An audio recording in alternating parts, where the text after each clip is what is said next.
This man killed his ex-partner in a prolonged, vicious attack. But who he blamed for his evil act defies belief. In the weeks after he viciously killed his former partner, Stephen Boyd had time to think about what led him to such an evil act. And the cowardly conclusion he came to was the death of Tina Kontozis, 51, was not his fault alone, but New South Wales police also played a part. Boyd yesterday appeared before Justice Julia Lonergan in the NSW Supreme Court for a sentencing hearing for the murder of Ms. Kontozis and wounding their then 16-year-old son Daniel Boyd. Crown Prosecutor Chris Maxwell QC revealed Boyd, 53, wrote a letter to Daniel, Ms. Kontozis' brother Nick and our families.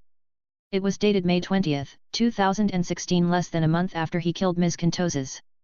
He told them it was the hardest letter he'd had to write, but he wanted to try and explain why things have turned out this way.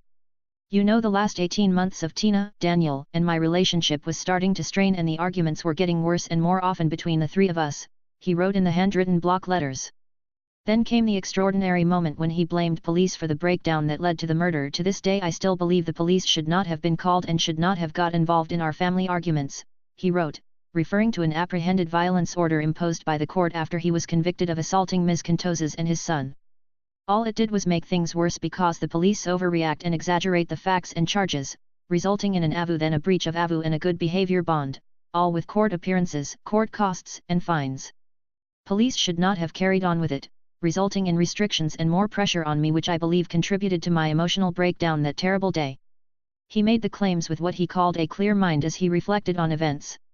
Instead of the police getting involved, I wish we could have separated until things calmed down. Boyd went on to say he was dragged out of bed, handcuffed and hauled before a magistrate for the breaches. The letter ended with Boyd coming to the realization he was likely going to be locked away for a very long time. It's fair to say I might be in here for quite some time, he wrote, before begging for forgiveness. I made the biggest mistake of my life and still can't believe it happened. The Crown is seeking a life sentence for Boyd. In his submissions yesterday, Mr. Maxwell said Boyd purports to be seeking forgiveness from the family and suggested it was more selfing than that. He noted Boyd sought to blame the police who were acting to protect the community for his actions. This is a murder committed in the context of domestic violence, he said. There was an apprehended violence order against the offender for a conviction in relation to the assault of his wife and assault occasioning actual bodily harm of his son.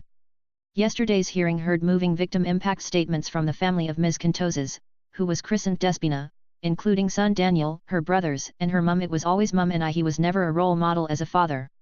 In my eyes, he is and always will be an evil narcissist, the 19-year-old said.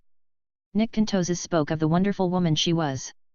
Putting others first truly gave her happiness. Tina was full of life, she was genuine and so loving. I hope justice is served for my beautiful sister Despina. The sentencing hearing was adjourned until February 2.